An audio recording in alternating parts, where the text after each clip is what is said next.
Si te duele el estómago y si te entran dudas, hay que ir para adelante, porque quiere decir que es un síntoma de valentía. Si tienes un equipo con hambre y con inconformismo, creo que eso es imparable, ¿no? Tenemos con nosotros a Cristina Burzaco, una de las mejores profesionales de nuestro mercado. Y han sido ya más de 25 años. He tenido la oportunidad de gestionar más de 30 marcas en 13 mercados. ¿Qué papel crees que juega el departamento de marketing en un mundo corporativo? Las cuentas de resultados son el resultado de hacer cosas bien para el cliente. Las marcas es lo que la gente piense de tu marca y la marca es del usuario. ¿Cómo logras esta energía en la organización? ¿Cuál es la clave hoy en día? Que la gente conecte con el proyecto y contigo como líder para decir, no quiero bajarme del tren, ¿no? Yo creo que como líder lo peor que te puede pasar es que se pierda la magia. La cultura de una compañía es su marca. Yo siempre digo que la CDCO no viene de Chief, viene de cultura, que acabe generando un proyecto poderoso de cara al mercado y que eso tiene un resultado. ¿Cómo lo consigues? Pues... Muy buenas a todos, bienvenidos a este nuevo capítulo de Más que Medios, que es el video podcast de Glocally. Hoy es un placer y es verdad que hemos tenido ocasión de entrevistar y conocer a muchos grandes ejecutivos y muchas grandes ejecutivas también, pero hoy es especial porque tenemos con nosotros a Cristina Burzaco, que además de ser una de las mejores profesionales de nuestro mercado, con un recorrido que ya nos avanzará ella y lo recorreremos, nunca mejor dicho, pero que sobre todo al final es muy conocida también por ser una gran persona y nada, es un placer, Cristina, hoy tenerte con nosotros. Tenemos la peculiaridad que esto la gente no lo sabe y es lógico que no lo sepa, pero además es que nacimos el mismo día. Entonces, lo curioso es que ella se conserva mucho mejor que yo, pero eso ya es otra guerra. Así que nada, bienvenida, Cristina. Muchas es una gracias. pasada tenerte con nosotros y poder conocerte un poquito mejor, aunque yo tengo la suerte de conocerte ya bastante, pero seguro que hoy nos descubres algo nuevo. Y nada, un placer tenerte. Estar contigo también, Bill. ¿Empezamos con las preguntas? Sí, bueno, simplemente decir que, como te acabo de decir antes de empezar, me apetecía muchísimo esa charla contigo hoy. O sea que estoy muy ilusionado. Pues yo estoy deseando conversar juntos con dos buenos amigos y gracias por la invitación. Pues nada, un placer. Pues vamos adelante. Tenemos un guión que vamos a intentar respetar porque somos muy educados y muy niños buenos, ¿no? Sí. Muy buena gente. Sí. Pero vamos a hacer un poco de recorrido porque preparando las preguntas y conociéndote un poquito mejor, claro, hemos visto que has trabajado en sitios, algunos de los mejores sitios del mercado, de las mejores compañías, de las más prestigiosas, que has trabajado en muchos mercados. Y seguro que tienes pues muchas experiencias que puedes compartir. No sé si te apetece hacer un pequeño recorrido sobre tu trayectoria para que te podamos conocer todos un poquito mejor. Bueno, pues muchas gracias.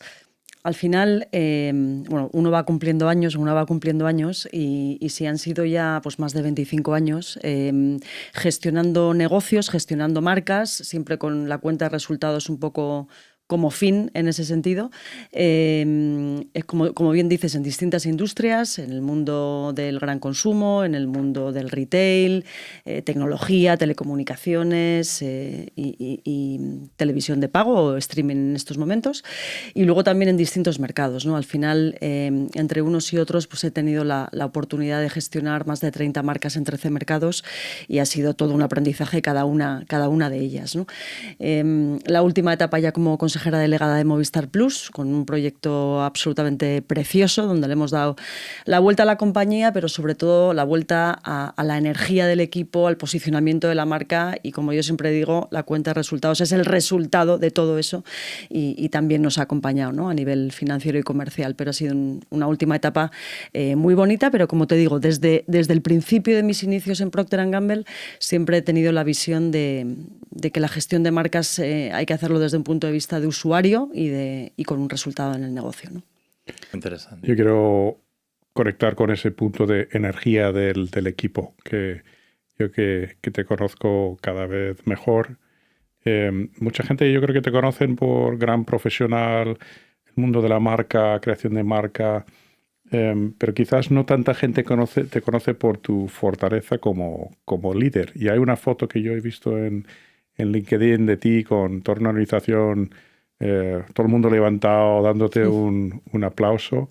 Eso es un gran premio, pero también he visto que has recibido un premio que te reconoce justo por eso, por la gestión de talento. Es el 10º premio de de dirección de capital humano. Cuéntanos un poco de eso. ¿Cuáles son cómo logras esta energía en la organización? ¿Cómo lo logras? Para mí, en la transformación del negocio y la transformación de las compañías, yo siempre digo que hay muchos stakeholders que hay que cuidar y hay que proteger y hay que influir sobre ellos, el consejo, los directivos, tu jefe, etcétera, muchos stakeholders que hay que trabajar sobre ellos, pero primordialmente hay dos. Uno es el usuario, que es el fin de todo esto, el usuario, el cliente, en fin, dependiendo de si es un negocio B2C, B2B o de qué tipo, porque es la razón de ser de que haga realmente construcción de negocio. Pero para mí hay otro igual de importante o más, que es el equipo, ¿no? O sea, para mí son, digamos, los dos stakeholders centrales. ¿Qué pasa además? Que yo creo que la cultura de una compañía es su marca, o la marca de una compañía es su cultura. O sea, ya no hay dentro y fuera, ¿no? Realmente, si consigues que el equipo se ponga la camiseta y viva un proyecto y se suba a la ola y vivan que eso realmente es el legado que quieren construir o que queremos construir como organización, eso indiscutiblemente acaba permeando en el usuario final, porque es lo mismo, lo que tú quieres construir dentro es lo mismo que lo que construyes fuera, ¿no? Y ese ha sido siempre mi motor. Mi motor, efectivamente, en esta última etapa ha sido, digamos, más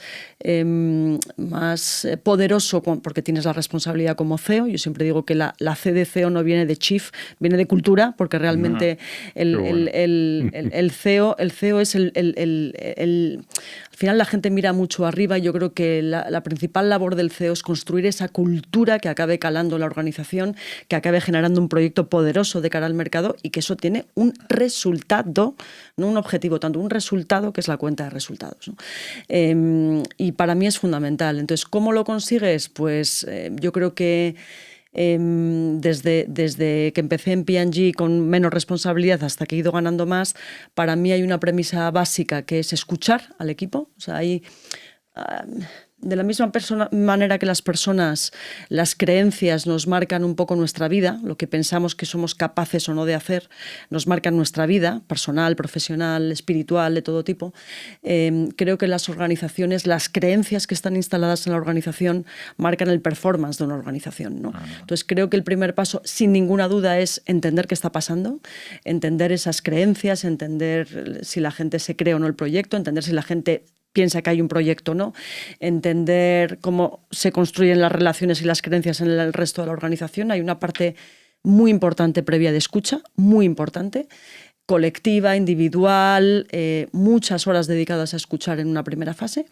Y una vez que haces el diagnóstico de esas creencias establecidas en la organización y ese devenir por defecto que te va a llevar, si no cambias las cosas, cómo consigues cambiar la narrativa interna para crear un proyecto ilusionante de futuro al que la gente se suba, ¿no?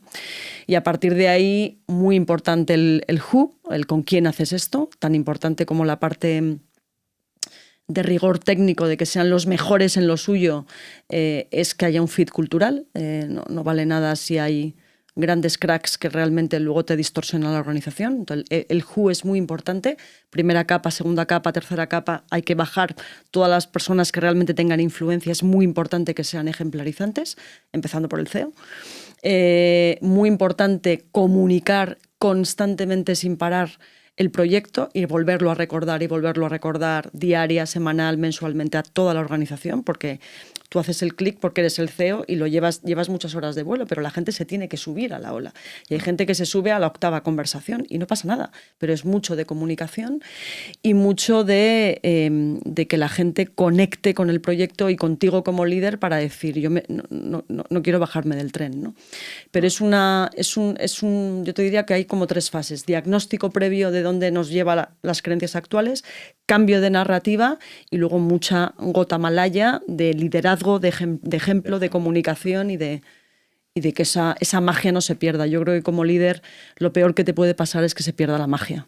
Me viene a la cabeza una categoría de personas que describe Marian Rojas Estape, que soy fan, sí. Y habla de personas vitamina. ¿Te han dicho que eres una persona vitamina, Cristina? Pues mira, según he entrado a esta conversación, una muy buena amiga, que además es un referente para mí, Sofía Rodríguez Sagún, a quien conoceréis, Otra, sí. me acaba de mandar un mensaje según entraba diciendo exactamente eso. Que pases buen verano, eres mi persona vitamina. Bueno, sí, bueno. me lo dicen mucho. De hecho, tengo un grupo de gente que me llama el Energy Pill. Dice, necesito un pill urgente, Burzaco, 10 minutos de conversación. Qué bueno. Bueno, también creo que las luces, en cualquier persona, las luces de cualquier persona también son parte de su sombra, ¿no? Es decir, cuando tienes mucha energía, bueno, pues tienes también sombras claras de a veces necesitas un poco de serenidad y de menos energía para uno mismo, ¿no? O sea, yo creo que todas las virtudes está muy bien conocerlas, pero también conocer la cara B, que todas las fortalezas lo tienen, ¿no? Yo me postulo a ser tu persona vitamina, ¿eh? O sea, cuando a ti te falte un poco de energía, me llamas y lo entiendo. También, porque al final también es verdad que además de la afinidad, también hay una parte de admiración profesional y de orgullo de tenernos, gracias a Dios, cerca. Ligado con lo que decías, a mí se me ocurre también una cosa que siempre he vivido, y es que las compañías se parecen a sus jefes. O sea, si tú eres un manager y tú tienes una determinada forma de comportarte, de tratar a las personas, de enfocar los problemas, estás dando un ejemplo que eso se destila hacia abajo claramente. Y eso yo he tenido la gran suerte también de convivir con un don Tomás Pascual en mi etapa allí, 8 años, y la compañía se parecía mucho a este señor. Y después en etapas posteriores exactamente lo mismo, grandes referentes que dices, es que en las compañías, si tú en una compañía se estila un estilo de dirección cercano, respetuoso, siempre considerado, no habrá o no debería existir ningún tipo de mando intermedio o ningún tipo de perfil que actuará de otra manera, porque claramente está fuera de la foto. Yo te quería preguntar, en la parte más, o sea, por empezar a profundizar, pero sabiendo que has estudiado empresariales con... Económicas y empresariales. Económicas y empresariales, seguro con muy buena nota. ¿Cómo ha sido el viaje de luego terminar liderando? Bueno, no se ha terminado nada, pero pasar a liderar una gran plataforma de entretenimiento que está en muchos millones de casas. O sea, como una persona que seguro que con muy buena nota termina esos estudios, ¿cómo es el viaje después para pasar a liderar una plataforma que tiene mucho de sensibilidad también, ¿sabes? Y tiene mucho de entender, que no me quiero anticipar, de entender cómo siente y qué tipo de contenido quiere recibir un consumidor, un espectador en este caso. Cuéntanos un poquito. Sí, el si viaje... lo visualizaste alguna vez, porque, bueno, quizás en tu etapa ya de Canal Plus ya también... Sí, o sea, yo creo que el viaje efectivamente de la universidad a la hora que han pasado unos cuantos años, fíjate, para mí hay varios mantras que han guiado la carrera profesional que quizá puedan ser útiles, ¿no? Me gusta mucho poner las cosas como en práctica por si alguien se puede quedar con alguna idea, ¿no? O sea, yo creo que desde esa primera decisión de estudiar económicas y empresariales y el primer paso de ir a Procter & Gamble, yo creo que ahí tuve en los inicios de mi carrera un aprendizaje para mí vital que me marcó, ¿no? El arranque, que fue ir a tu esencia. Y voy a explicarme por qué, ¿no? Yo estaba obsesionada, mi abuelo era farmacéutico, yo quería hacer farmacia, me encantaba el mundo de la farmacia, y mi padre era una época que los padres te decían lo que tenías que estudiar. Vas a estudiar económicas y empresariales. Y en aquel momento es verdad que con 18 años o 17 años no lo ves muy claro porque no puedes estudiar lo que tú quieres, pero ahí entendí una cosa muy importante y es ¿qué es lo que te gusta de farmacia? ¿Qué es lo que me gustaba a mí de la farmacia? La parte de ayudar a las personas que venían al establecimiento, la parte de conexión emocional, la parte de ayudar en las necesidades y de servir. Y eso se puede hacerlo en una farmacia o puedes hacerlo en una plataforma audiovisual, ¿no? Muchas veces nos quedamos con la capa del cómo, del detalle, del puesto y no nos quedamos con lo que hay detrás, que es lo que realmente te mueve. Y lo que te mueve era mucho más, ¿no? Estos ámbitos de servir a los demás, ¿no? Y ahí yo creo que fue una gran decisión estudiar económicas empresariales. Eso me llevó, éramos muy poquitos los que escogimos la especialidad de marketing, porque en aquel momento en el País Vasco era como mucho más sexy ser financiero, ¿no? Los grandes personajes financieros del País Vasco. Y elegí eso porque realmente me di cuenta que lo que había detrás que me movía era mucho más el mundo del consumidor, etcétera. Con lo cual ahí entendí un poco de quitarle capas superficiales e ir a la esencia de donde está tu talento o tu don y lo que realmente te apasiona, ¿no? Y yo creo que eso hay que profundizar un poco en una lectura muy interna, ¿no? Yo creo que como todo, las respuestas casi siempre están más dentro que fuera, ¿no? Y uno se obceca en cosas de fuera y cuando hay que ver un poco el motor de dentro, ¿no? Y me pasó lo mismo cuando arranqué mi primer paso profesional. Bueno, en aquel momento era una etapa donde había mucho más empleo en la gente joven. Hoy empatizo muchísimo con lo que está pasando en las generaciones más jóvenes, pero en aquel momento teníamos la suerte de que había bastante trabajo, ¿no? Y ahí dudé entre una opción un puesto en Procter & Gamble, en P&G, y un puesto en McKinsey, que pagaban mucho más, era mucho más sexy, te seducían con un montón de cosas, bueno, era mucho más tentador, ¿no? El mundo McKinsey, ¿no? En algunos aspectos.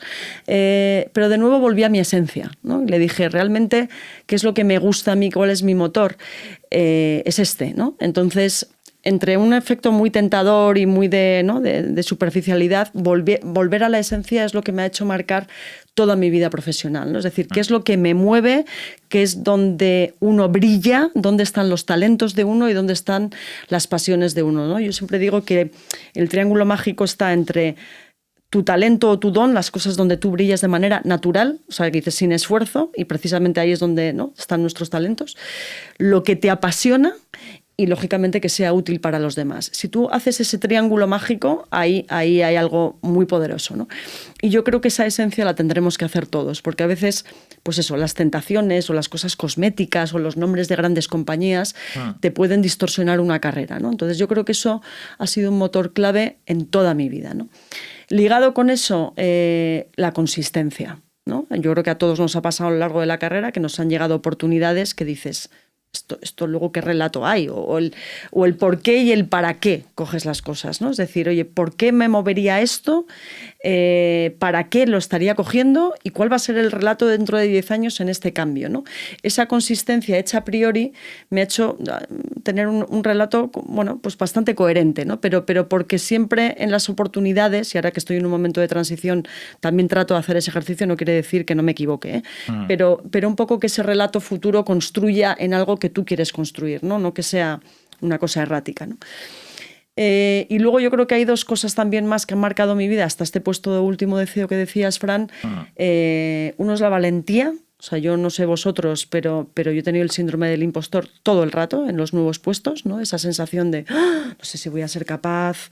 Me ha tocado unas 5 veces ser la jefa de antiguos compañeros y también eso, ¿no? Bueno, ya la última vez pues se te hace más natural, pero al principio te sientes mal incluso, ¿no? Es que creo que es muy sano tenerlo, el síndrome, sí, porque le das valor a las cosas también, ¿verdad? Sí, pero es verdad que hay que decir, esto es algo interno, yo creo que voy a ser capaz, lógicamente no hacer algo temerario, o sea, no te irías nunca a un puesto que dices, no voy a ser capaz, ¿no? Químico, por ejemplo. Sí, exacto, ingeniero químico, exacto.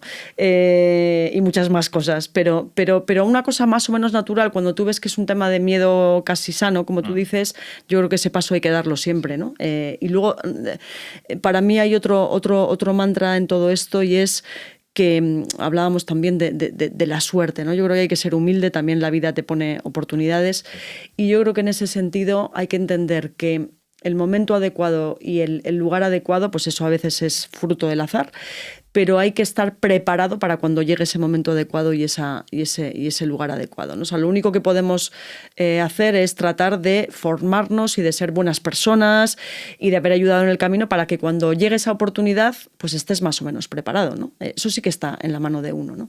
Entonces yo creo que ha sido, digamos, algunas mantras que han guiado mi carrera, pues eso, de coherencia, de valentía, de narrativa, y de tratar de estar para cuando lleguen oportunidades lo mejor preparado para poder optar. Perfecto. ¿Conoces el libro Luck Factor? No. Pues te lo recomiendo y a todos los que nos escuchan, y habla de la suerte. Y no voy a hacer spoiler, pero bueno, uno de los temas es que la suerte no existe. Hay gente que saben aprovechar de las situaciones que van apareciendo. Pero bueno, te recomiendo el libro. Y pensando un poco en lo que yo te quería preguntar, mirando hacia atrás un poco tu carrera, y es una carrera de éxito, seguro que detrás mucho esfuerzo, pero también decisiones que has ido tomando. Y hay un discurso que seguro que conoces y lo has escuchado mucha gente, que es Connecting the Dots, de Steve Jobs. Sí. Y para mí eso plasma una idea que veo en mi propia vida también, que es, si tú miras hacia atrás, tú ves momentos que tomaste decisiones, a veces muy, muy contempladas, pero otras veces no necesariamente con los criterios correctos. Y has tomado decisiones en tu carrera que te han llevado hasta donde estás. Cuéntanos cuál ha sido, pues, una o dos de estas decisiones que realmente ves que tuvo un impacto muy importante en tu carrera después. Dos ya os las he contado, que son la carrera y el paso a P&G. Para mí el paso a P&G... Bueno, pero la carrera no vale, porque eso dijiste que fue una época que deciden nuestros padres. Sí, que pero... también me tentaba hacer esa reflexión también, que es lo que hemos aprendido, porque hay muchas cosas que a mí me decían mis padres cuando yo era joven, y que intento decirlo de otra forma a mis hijas ahora, porque yo veo que yo no escuché a mis padres. Entonces, pero bueno, cuéntanos un poco decisiones estas. Aceptamos la universidad, entonces, pero otras también. Podía haberme resistido. Más.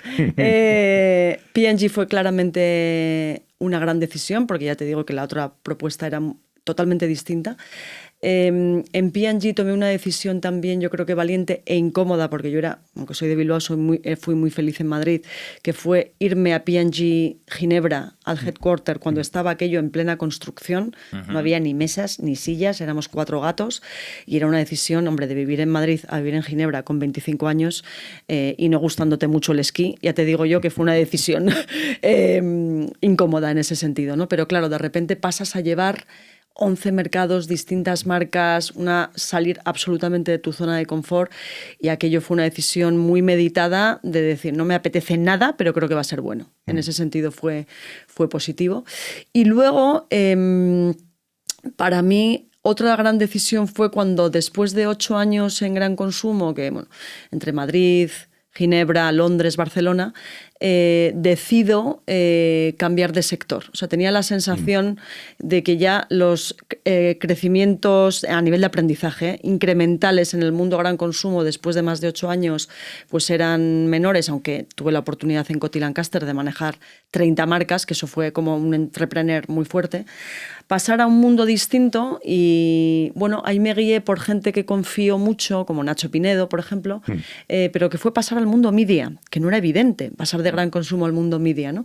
Y fue una gran decisión, fue también valiente, cambio cultural total. Bueno, hemos compartido además con Bill también aquella época de Prisa, y para mí fue un momento muy importante de conocer una industria muy distinta, plena transformación del mundo media, de lo digital, analógico, etcétera, con lo cual también fue un momento muy importante. Y ahí el paso dentro del grupo Prisa a Canal Plus me cambió mucho la vida, ¿no? Porque ya no es solo el mundo contenidos a máxima escala, negociaciones con partners a nivel global, derechos deportivos, derechos de no deportivos, creación original, etcétera, sino que también te mete en un mundo, que yo creo que la vida va a ir mucho por ahí también, donde conoces desde modelos publicitarios hasta modelos de suscripción muy fuertes, ¿no? Entonces el modelo de suscripción ya es aplicado a muchas industrias, ¿no? Entonces ese paso yo creo que fue muy, muy relevante, ¿no? Y yo creo que la tercera decisión que tomé fue quedarme en Telefónica, que al principio no lo veía evidente. Cuando compra Telefónica Canal Plus, que fue maravilloso toda la primera etapa, nos recibieron con los brazos abiertos, nos pusimos la camiseta todos los de Canal Plus y los de Telefónica en el minuto 1, había un liderazgo increíble de Luis Miguel Gil Pérez también como presidente, pero fue increíble cómo nos acogieron, ¿no? Pero claro, un cambio cultural brutal, imagínate, Canal Plus con Telefónica, nada que ver, ¿no? Y yo es verdad que en aquel momento no tengo la virtud de la paciencia y fue, al principio me chocó porque dije, madre mía, de Canal Plus, que eras muy entrepreneur, a una compañía mucho más grande donde eras un poquito cola de león, digamos que el primer año, a mí, pasada la primera fase de integración, que fue increíble, se me hizo un poquito duro la cultura, ¿no? Me parecía que necesitaba más rock and roll y más ownership de las cosas. Y ahí escuché a determinadas personas de ten paciencia. La tuve, es verdad que tuve la oportunidad de meterme en algún proyecto que me dio un poco de vidilla, que fue de aprendizaje, mentorizando startups en Wayra.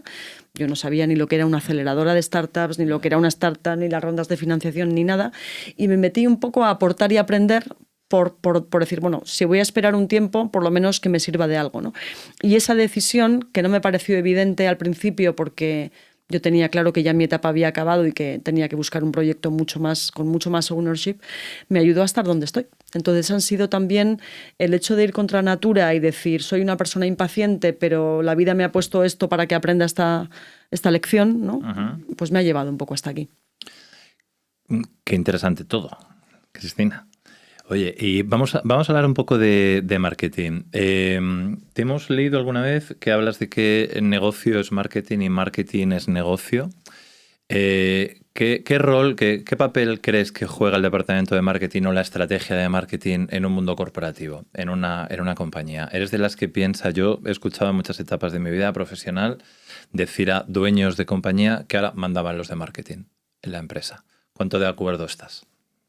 A ver, yo creo que marketing es una palabra un poco maldita, en el sentido de vas ahora a 100 compañías y seguramente hay 25 modelos distintos de lo que implica ser marketing, lo que hace el departamento de marketing, los objetivos de ese departamento, ¿no? Hay compañías que el marketing, como P&G, eres un poco el corazón porque eres casi un mini director general de la marca según llegas. Bill ha estado en Kellogg's, yo creo que los modelos son muy parecidos.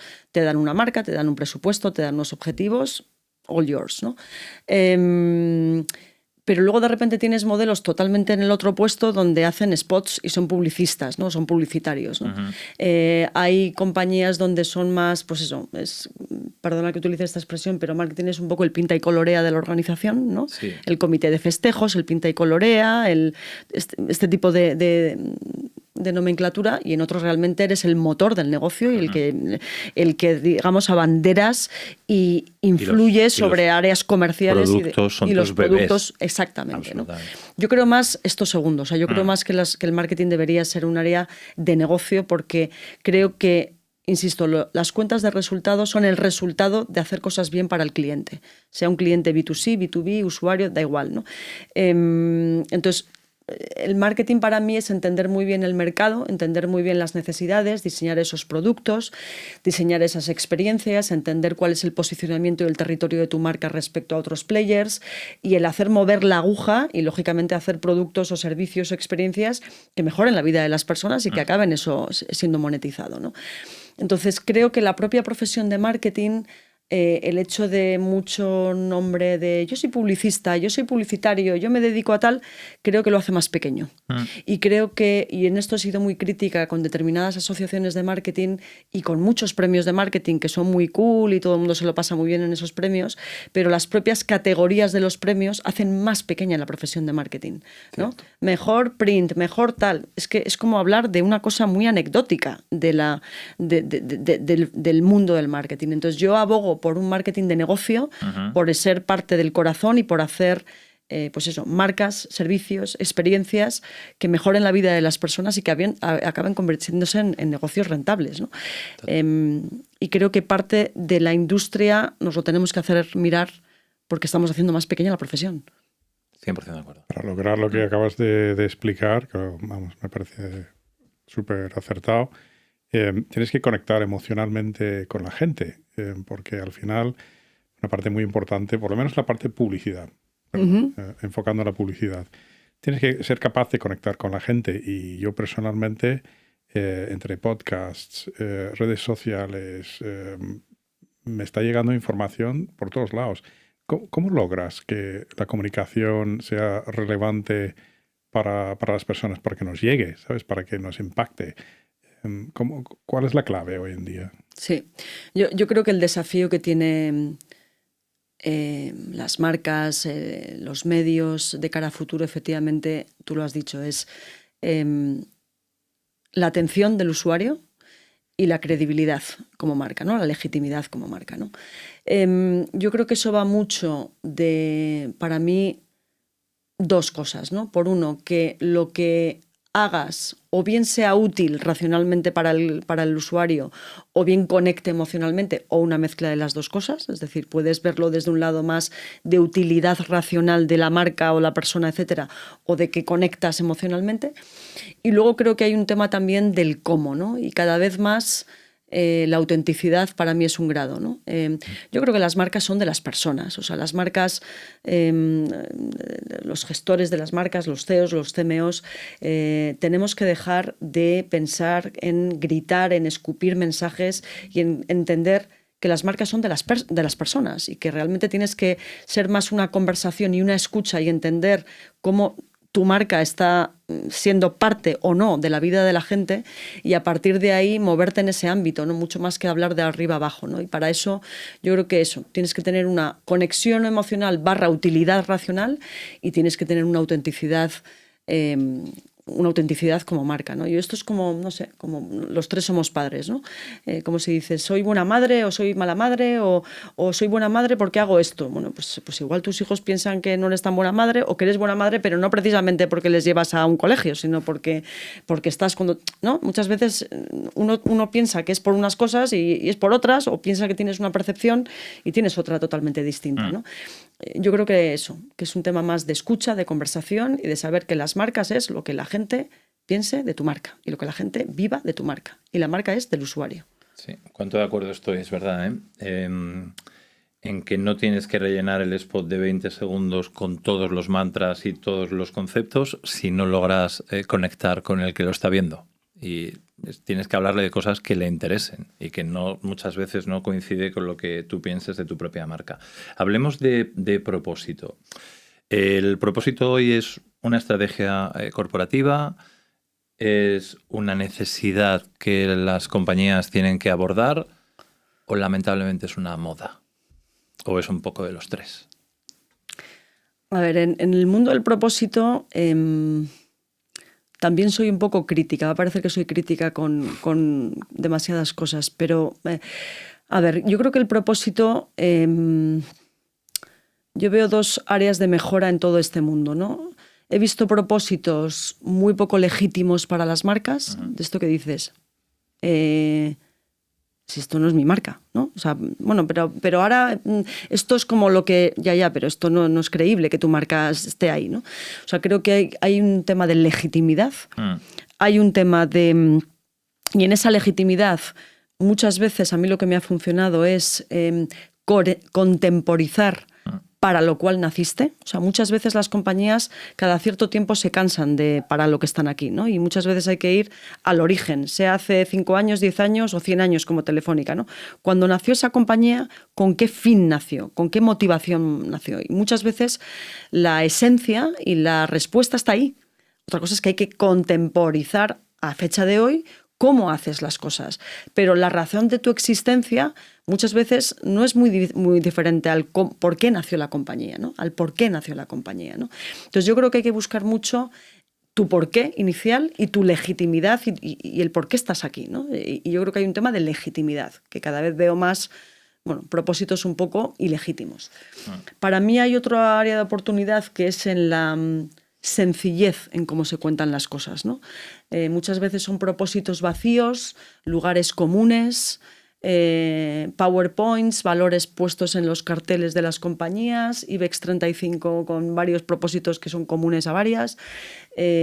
No, tiene que ser algo propio, como decíamos, y tiene que ser algo contado con una sencillez que los usuarios y, de nuevo, el equipo lo pueda contar en casa. Es decir, si tú vas a casa a cenar y le cuentas a tus hijos en qué estás, que le puedas contar en qué estás y el porqué, el porqué de tu marca y el por qué dedicas tantas horas, ¿no? El cuál es la razón de tu legado, no sé si es propósito o es legado o es impacto. A mí hay palabras que me gustan más porque me parecen más concretas, ¿no? Me parecen más, oye, ¿para qué estamos aquí? ¿Qué queremos lograr como equipo en los próximos 3 años?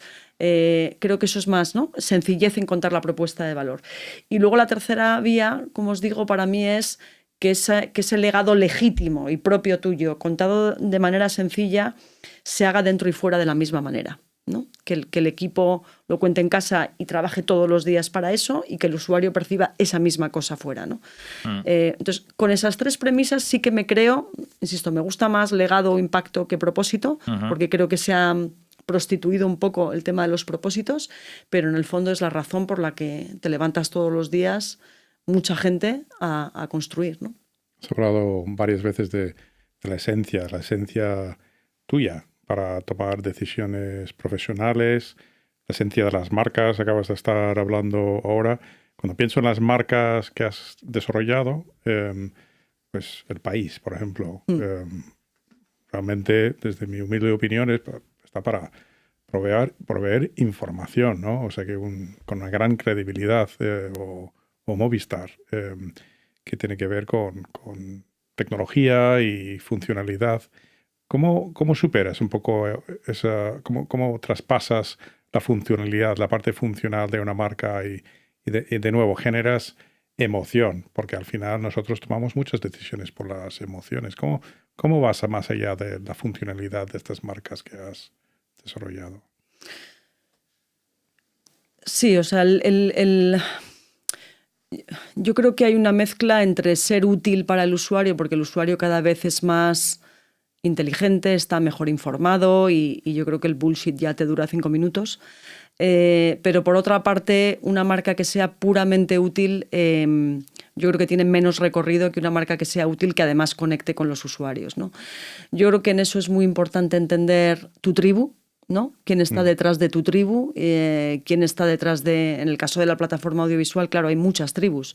Hay tribus que son fanáticos de un deporte o de otros, o de un tipo de series de otros, o de un equipo de fútbol o de otros, ¿no? Entonces, todas esas tribus son con las que tienes que conectar en ese sentido, ¿no? Y hacerles la vida más sencilla. Y yo creo que ahí hay para mí hay varias cosas importantes, ¿no? Tu tono auténtico, tu tono auténtico, tu transparencia, y tu legitimidad y tu credibilidad como marca. Y luego yo creo que la valentía es otro activo, ¿no? Y sobre todo en marcas de contenidos, yo creo que la valentía es otro activo también para diferenciarte, ¿no?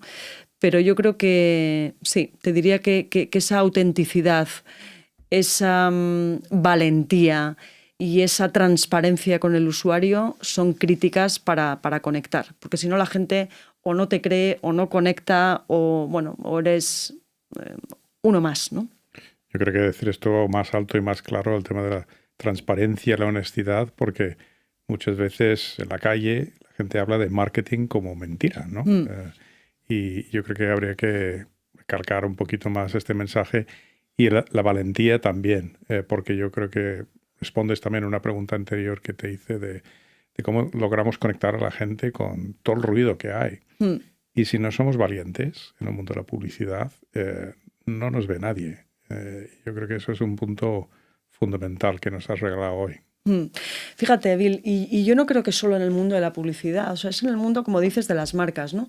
Yo recuerdo perfectamente bueno, la verdad es que he tenido bastantes experiencias en la última etapa con creadores, ¿no? Pero cuando hicimos con Paco Leonard de Madrid, ¿no? Yo recuerdo perfectamente discusiones y comidas con Paco donde bueno, pues él de repente quería hacer la primera serie en blanco y negro, que era muy rompedora, de la vida de Ava Gardner en Madrid, que ya sabemos todos cómo fue, un poco de alocada, de valiente, de irreverente y tal.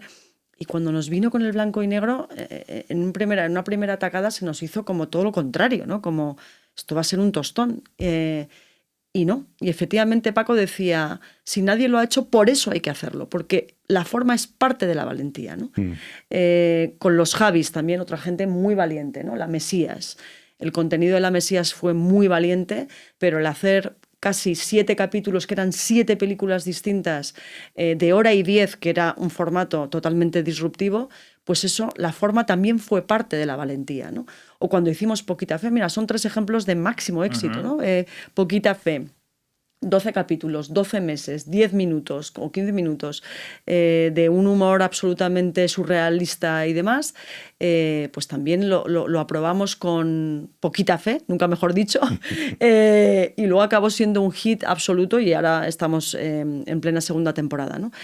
Quiero decir que muchas veces, yo siempre digo a los equipos, cuando nos empieza a doler el estómago de, esto sí o no, si te duele el estómago y si te entran dudas, yo creo que, no digo que es el último síntoma porque puede ser temerario, pero si todo lo demás tiene sentido, creo que las hormiguillas en el estómago es el mejor síntoma de hay que ir por ahí, hay que ir para adelante, porque quiere decir que es un síntoma de valentía.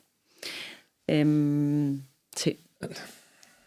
Como vamos avanzando, y yo creo que vamos tocando ya algunos de los temas que teníamos preparados, te voy a saltar, Bill, a una pregunta tuya y nos vamos a meter en temas de inteligencia artificial, Cristina, generativa. ¿Cómo crees que va a cambiar? Porque ahí hay un melón que es muy interesante. ¿Cómo crees que va a cambiar? De hecho, seguro que lo has visto, pero yo creo que hay gente ya que está produciendo contenido ya con IA, series hechas con IA al 100%.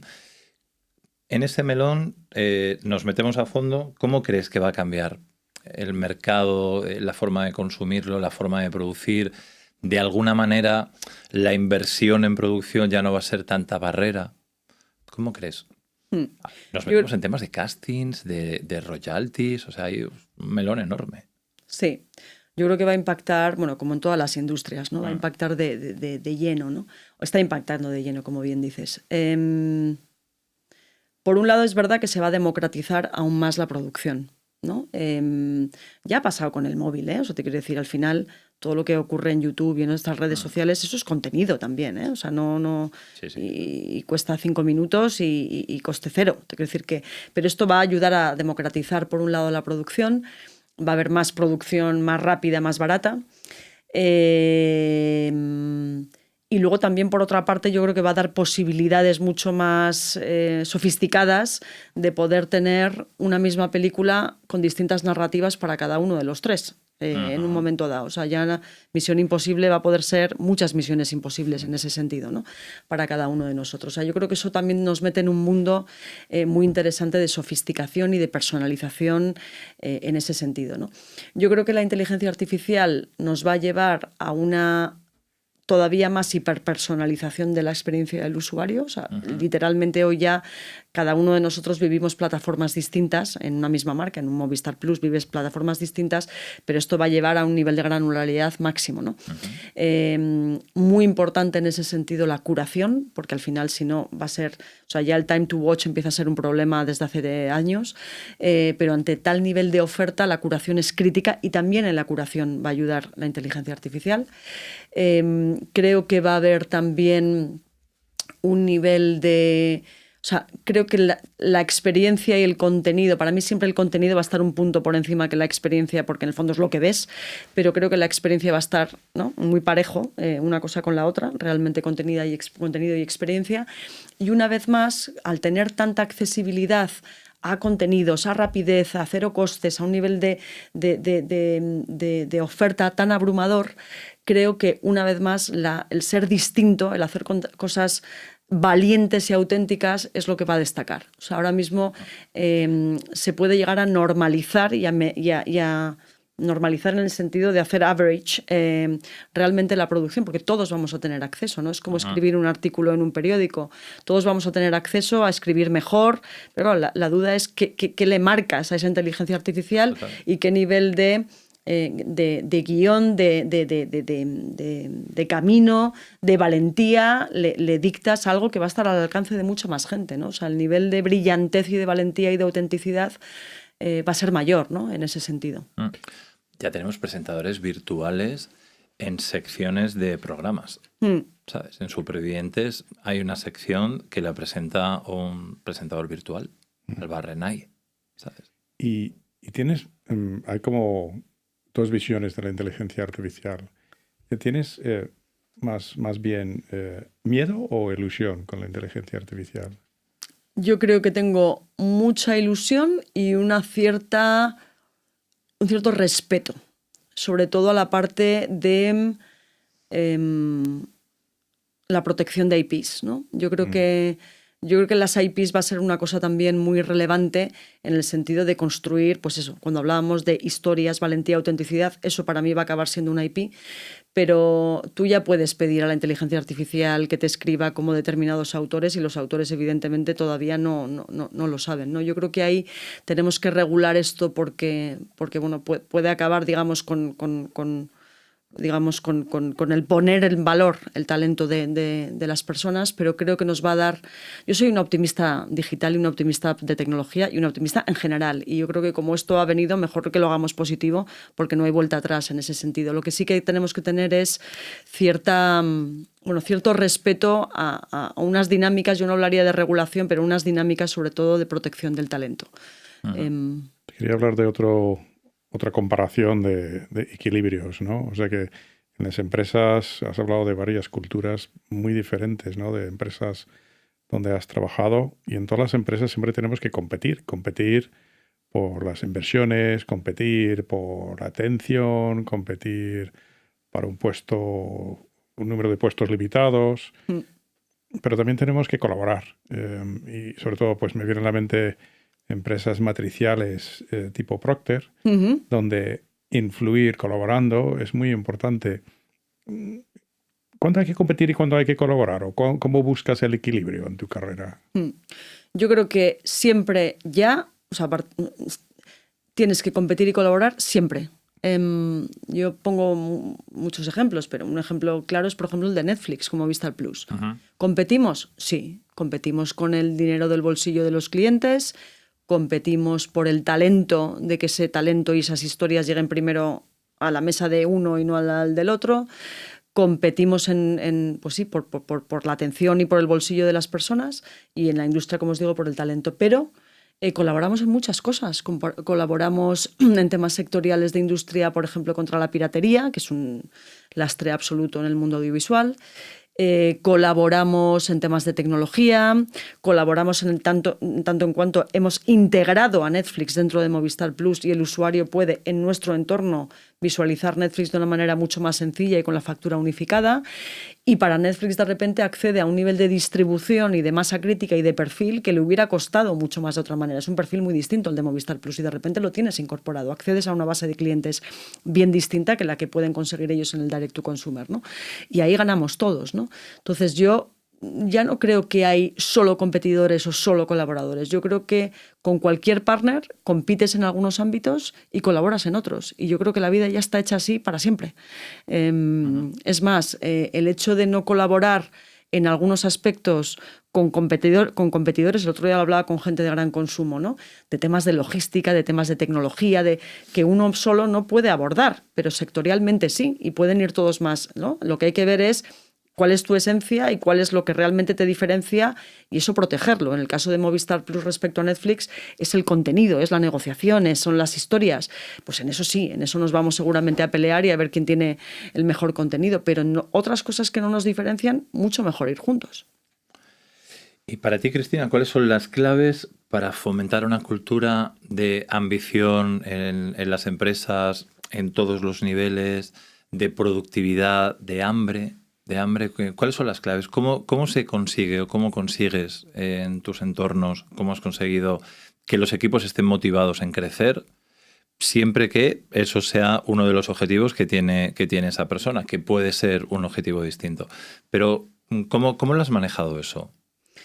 O sea, yo creo que hay dos aspectos en la pregunta que manejas, ¿no? Que es muy importante los dos aspectos. Uno es cómo haces que la gente se suba al proyecto, y otro es cómo haces que cómo se trabaje esos valores impregnen en la organización, ¿no?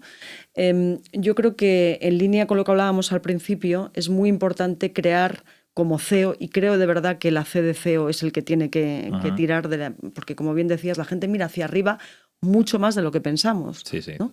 Entonces yo creo que el CEO tiene que crear y tiene la responsabilidad, casi te diría, la primera responsabilidad que tiene es con el equipo de crear un proyecto ilusionante de futuro que sea, pues eso, que sea energético, que sea ilusionante, que sea prometedor y que la gente se suba. Efectivamente, como hemos hablado, que sea propio de la compañía, que la gente se lo crea, que sea sencillo y que pueda hacer propio, ¿no? Creo que eso es una parte muy importante del viaje, y en ese viaje porque es un viaje, porque esto no acaba nunca, comunicar sistemáticamente a los equipos, ¿no? Yo, una de las primeras cosas que hago cuando llego a cualquier equipo, sea de 2 personas o sea de 1.200, como os decía, es tener un pulso muy claro de lo que la gente cree hoy y de lo que la gente luego diseñar un plan de futuro, ¿no? Entonces, en ese sentido, esa comunicación y esa escucha es muy importante. Y una vez que defines el proyecto futuro,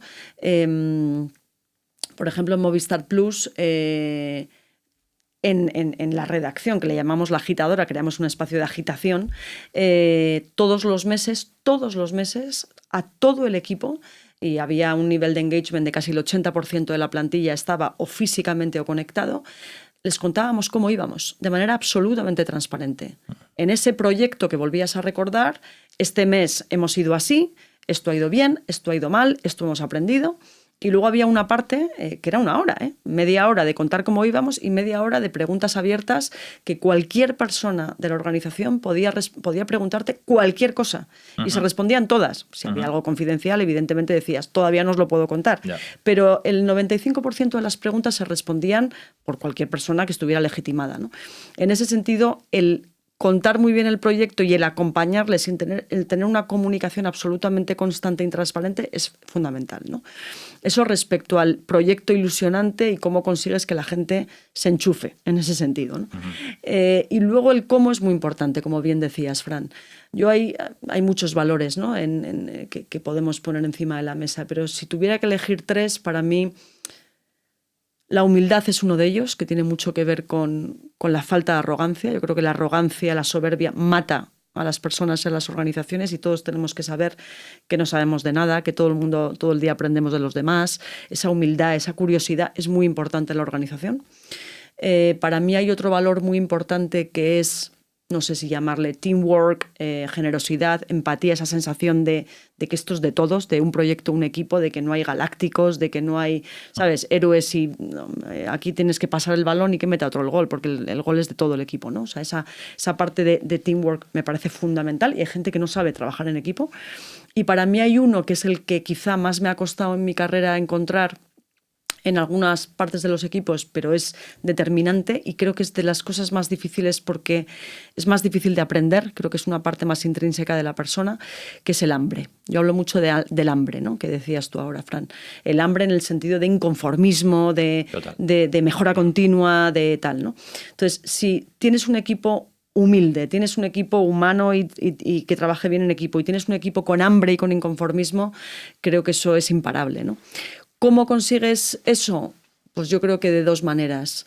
Uno, que el líder sea el mejor ejemplo, el CEO, el equipo directivo, o sea, que todo el mundo mire hacia arriba y no haya distorsión de, pues este no es un ejemplo de esto, pues si este no es un ejemplo de esto, o haces que sea un ejemplo de esto, o tiene que irse, o esta, porque realmente te rompe, o sea, la incoherencia es lo peor que te puede pasar en la organización, ¿no? Entonces, tienes que lograr el ejemplo de todos los niveles, empezando por el CEO, siguiendo por el comité de dirección y siguiendo por el siguiente nivel. Porque la gente mira mucho más hacia arriba. Y es una de las cosas que más me ha impactado en esta última etapa de CEO, que la gente te observa mucho. Sí. El cómo caminas, y en si vas deprisa, en si sonríes, si no sonríes, si vas con mala cara y dices, algo va mal. Total. Entonces, tienes que ser muy consciente, aunque tú vas por la vida pensando que eres una persona absolutamente normal, igual que el resto, pero a ti te observan. Sí. Entonces, y lo mismo al resto de líderes. Entonces es muy importante, como yo digo, ¿no?, el first who, ¿no?, el que la gente sea muy buena en su trabajo y muy ejemplarizante en esos valores. Estos son los que yo he elegido, pero pueden ser otros, ¿no? Es verdad. Porque cualquier cosa que sea incoherente es como el agua, ¿no?, que de repente hay una grieta y se cuela. Total. Tengo la sensación que eres una persona que te gusta aprender. Y aprendemos de montones de experiencias en la vida, pero yo creo que sobre todo aprendemos de las bofetadas o los errores. ¿Puedes compartir con nosotros algún error que te ha enseñado mucho y qué es lo que te enseñó? ¿Cuánto tiempo tenéis? Nos quedan solo uno. Porque errores tengo todos los días varios. No. A ver, errores. No, en serio, porque ha habido muchos. Mira, quizá un error que que sí que he tenido, bueno, muchos, pero me refiero a uno que a lo mejor destacaría, es cuando me he precipitado en alguna decisión. Hay dos que han sido comunes.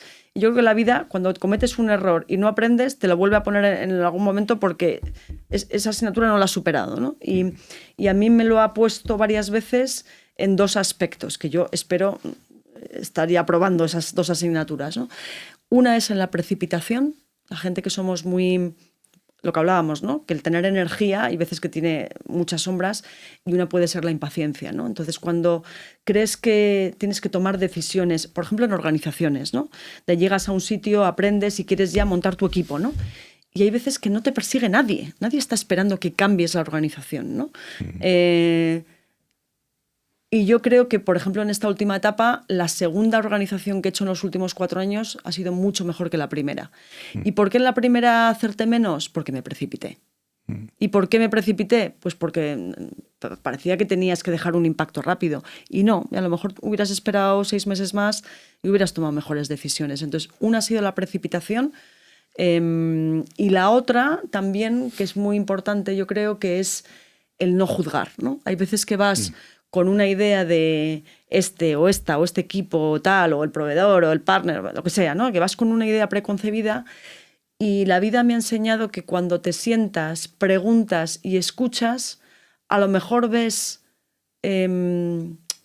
tienes enfoques o miradas que no habías caído y que habías prejuzgado de, ¿ves? Es que esto no lo hacen bien o es que esto no lo hacemos bien o que lo que sea. Y dices, vamos a ver. Vale, estoy pensando esto, ¿no? Voy a sentarme con este equipo, con esta persona y le voy a preguntar por qué ha hecho esto. Porque igual hay miradas que me estoy perdiendo y estoy prejuzgando y puedo tomar malas decisiones, ¿no?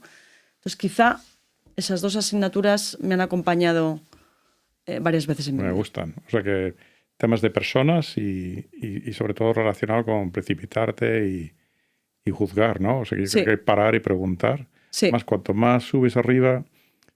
no puedes ser como el líder héroe que sabe todo, o sea que Exacto. tienes que pararte un momento y escuchar y entender realmente por qué has dicho eso. Sí. ¿No? Sí, y ser menos, los que somos muy críticos, muy autocríticos lo primero, muy autocríticos y muy autoexigentes, enseguida, ¿no? Es como lo mismo que nos castigamos, y yo me pongo la primera, nos castigamos de esto lo tenía que haber hecho mejor, esto lo tenía que haber hecho de otra manera, aquí tenía que haber hecho... ¿no? Es como un autocastigo constante. También haces un poco eso con los demás. Y creo que el pensamiento benevolente es mucho más constructivo. Pensamiento benevolente en el sentido de decir, bueno, el otro día escuchaba a una persona que me encantó, que hablaba de un ejemplo que estaba en el coche con su hija pequeña y empezaron a practicar un ejercicio que es muy sencillo, pero me impactó, ¿no? Lo típico, estás en el coche, alguien se cruza, no por el intermitente y no, te dices, pero no sabe conducir, o empiezas un poco a la crítica fácil, ¿no? Y entonces empezaron a jugar con la cría y decir, oye, ¿y si acaba de aprender a conducir? ¿Y si tiene prisa porque le ha pasado algo gordo?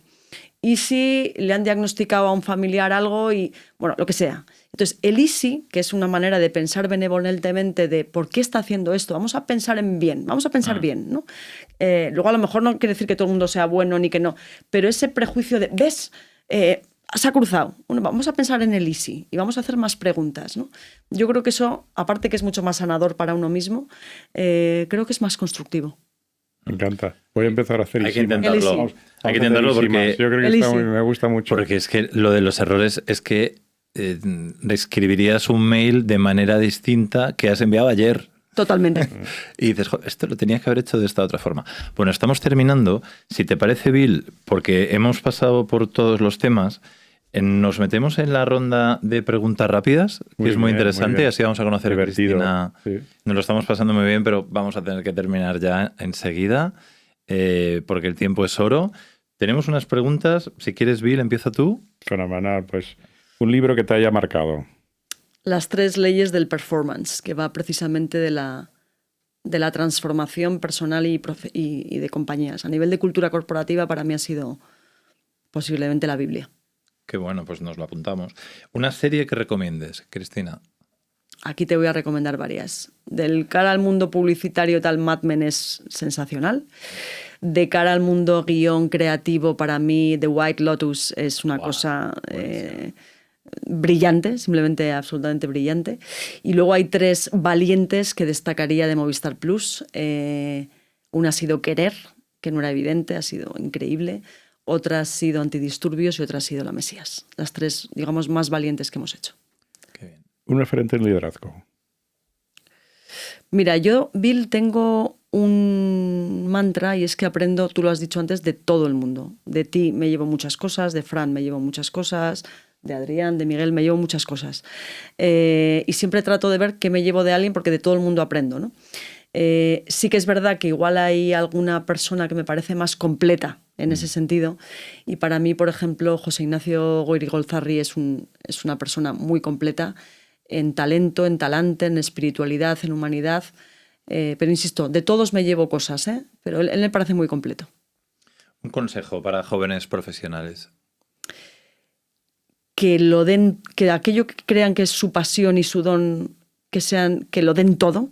O sea, te diría que sean los mejores en eso, pero lo de ser los mejores es una cosa que nunca se logra, ¿no? Pero me refiero a que lo den todo, que traten de dar su mejor versión. Eso sí, yo es lo que les digo a mis hijos, lo que os guste a muerte, ¿no? Pues eso, en un partido de fútbol, en una profesión, o sea, donde tú creas, ahí da tu mejor versión y luego siempre trata de servir, de ayudar y de ser buena persona. Porque la vida luego te va, ¿sabes?, acabas siendo jefe de compañeros, acaban siendo compañeros tus jefes, te acabas encontrando. Tratas siempre de hacer las cosas bien, ¿no? A nivel humano. Con esta energía que tienes, ¿cómo desconectas del trabajo? Fatal. Ahí suspendo, ¿no? Esto no es muy mal. La verdad es que la conciliación la llevo regular, pero ya no es conciliación. Cuando te apasiona lo que haces, claro, es que es parte de tu vida. Es que no trabajas. No trabajas, o trabajas todo el rato. Claro. Pero entonces eso es maravilloso y a mí me encanta y creo que es un ejemplo también de que, ¿no?, de que la gente vea bueno, es que estás todo el rato trabajando o todo lo contrario. Pero es verdad que como se te ocurren oportunidades en todos los casos, cualquier cosa te estimula, te la apuntas, tienes un WhatsApp con ti mismo para ver todas las cosas que has visto, de repente te lo mandas a ti para que no se te olvide y tal, pues no desconectas, pero tendría que volver a nacer, la verdad, para aprender a hacerlo. Sí, o sea, al final, si lo disfrutas, es que no es trabajo. O sea, es trabajo porque evidentemente te lleva a un nivel de sacrificio muy fuerte, pero te lo pasas bien en el camino. Pues nada. Sí que es verdad que por terminar, para mí el ejercicio físico es fundamental y la meditación, que tengo área de mejora, pero ahí vamos, también son espacios muy de tratar de cortar y de estar en ese campo, O sea, quizás es el momento en que más desconecto, aparte de cuando dormimos, que ahí, salvo por sueños, no está inventado tratamos de todavía. El teletrabajo soñando no está inventado. Bueno, pues nada, hemos terminado, Cristina. Ha sido una pasada. Felicidades por ser tú. De verdad. ¿Sabes? Igualmente, a vosotros dos, de verdad. Bueno, la verdad es que nos lo hemos pasado muy bien y estamos convencidos que las personas que dediquen una horita a conocerte un poquito mejor se lo van a pasar muy bien, porque ha tenido tintes de masterclass. En algún momento he dicho, joder, de hecho tengo varias notas que me he tomado, digo, esto hay que aplicarlo. ¿No, Bill?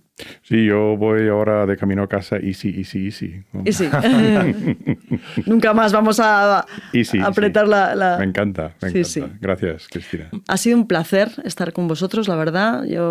Con que la gente lo disfrute y se lleve una idea, yo siempre digo, con que alguien se quede con el easy o con cualquier cosa, otra cosa que le haya... Al final todo esto es la vida y el autoconocimiento y el aprendizaje continuo, ¿no? El decir, yo de esto qué puedo sacar, ¿no? Y si alguna de los aprendizajes y de los errores que hemos ido cometiendo en nuestra vida ayudan, pues feliz. Ha sido un placer. Un placer. Pues lo dicho, muchas gracias a todos los que habéis llegado hasta aquí. Muchas gracias a Cristina y a Bill. Espero que os haya gustado tanto como nos ha gustado a nosotros y nos vemos en el siguiente episodio. Un abrazo y hasta pronto.